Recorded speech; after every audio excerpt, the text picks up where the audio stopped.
educators and parents and librarians and politicians who are invested and immersed in protecting our children, our future.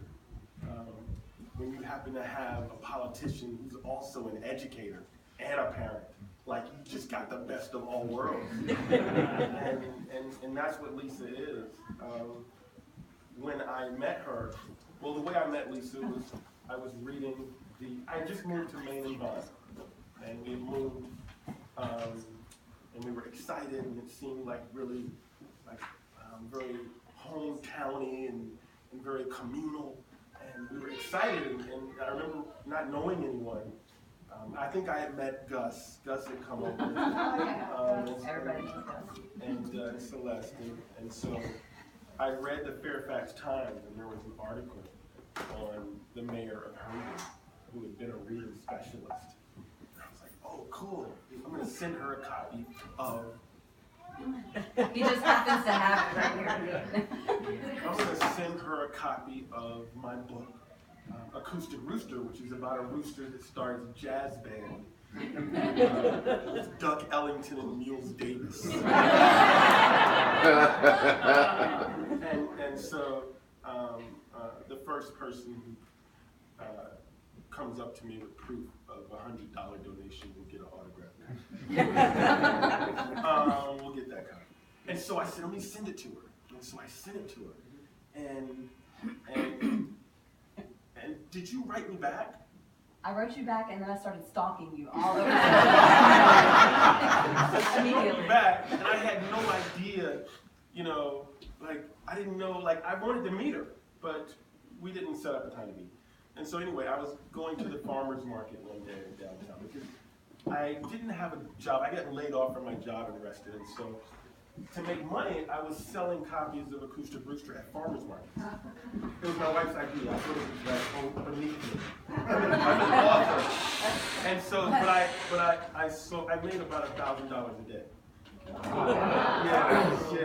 At Lake Ann, and did I meet you at Lake Ann, Blake? Yeah. Did I meet you at the farmer's market? Yes. Yeah, and Eastern Market. So it was great, but and so I was thinking maybe I should sell books at the Herndon Market. But whomever was in charge, I hope he's not here. He's like, no, we can't allow you to do that. But I went to the farmer's market and I met Lisa, and we really hit it off. We connected. How does a woman get to work? Does she point towards freedom, walk towards justice, stepping sharply, tapping brilliance with feet that don't even belong here? Does she dance towards destiny with love draped over her shoulder like sacks of sewn cotton? And so we really connected. And so I not only knew somebody in Herndon, but I knew the freaking mayor. So I was calling my dad. I was like, Dad, I just hung out with the mayor. And I was posting pictures on Facebook. It was a really cool thing. And but she was very cool and chill and calm, and she wasn't just sort of like politician-y. And I found that really awe-inspiring. And so we stayed in touch, and so I met Sharon, and then Sharon and or Lisa hooked me up with Ann. I met Ann Rust, and then I just started meeting people, and it was definitely that feeling of community here in Herndon. And so I began to work on the crossover at my home and at Panera Bread on Eldon. And it took me a couple years, and I wrote it. And I remember when the book came out, I remember coming to Lisa's house and saying, Lisa, I think this is the one. Didn't I say that? You said it. I said, this is the one. This is the book. And it won the Newbery. And that night, or the night after, Lisa and it was that night. And Melissa Jonas and some other friends, we went down to the Ice House Cafe. And had oysters and drank. And so these were my people. This was my family. And I think, one of the things that's beautiful is I posit that we are living in a society where it is even more important now that we as adults remember that, and this may sound cliche, that there is actually only one race, the human race, and that the kids get it, The kids are cool with it. They understand it. But it's us who are the ones who are sort of have the problem with it. And I think that there are a few people, we're all growing, and it takes time, I get it, but there are people amongst us who are far past, who get it. And I think Lisa is one of those people. And I feel like that's one of the reasons why she and I, have connected so well.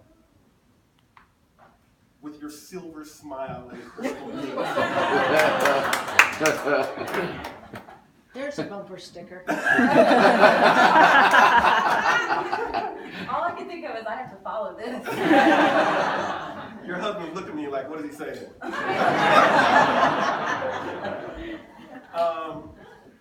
My kid has stayed at your house. I mean, we traveled to San Francisco. She came to the Newberry banquet. I mean, we've just become really close and really good friends, and I appreciate that. And I'll continue to support you, as long as you keep doing that. And I suspect that where you come from has a lot to do with that. The first college graduate in your family,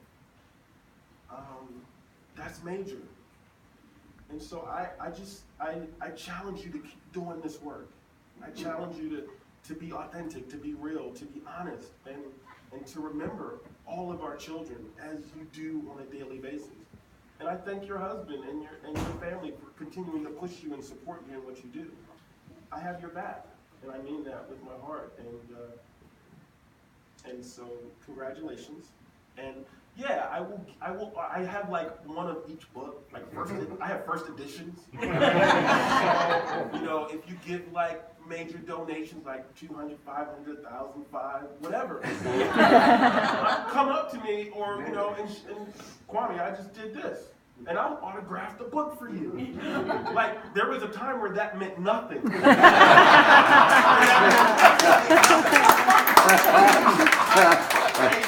I would beg people to let me sign their books.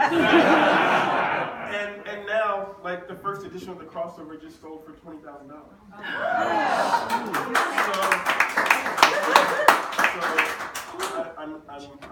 I know where I come from. I know that my great grandfather fought in the Civil War.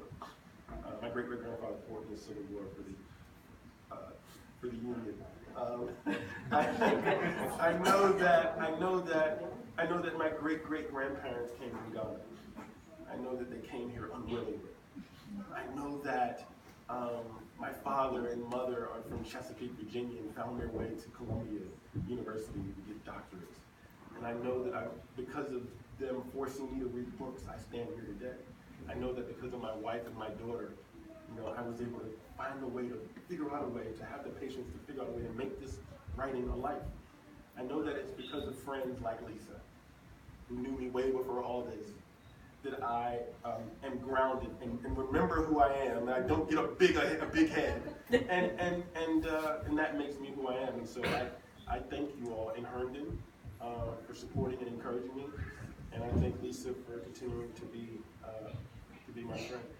Unnotified Nobel Committee. Ladies and gentlemen, she is so cool. She is geographically cool. Living by coastal, somewhere between hot and cold. Even her temper is lukewarm. Like an infant, I was a newcomer, and she was a cool comer, always on time, never late. I mean, she was so cool, the clock stopped. The men would stop and watch and fail to jock, but she was too hot. Not knowing her was merely cool hot, but I knew because I was cool too, so I walked up to her cool on time with my line. Hey, Mayor, you cool and I'm cool, so why don't we just cool out together? But it was too late, because by then she was just chilling. Ladies and gentlemen, Lisa Merkel.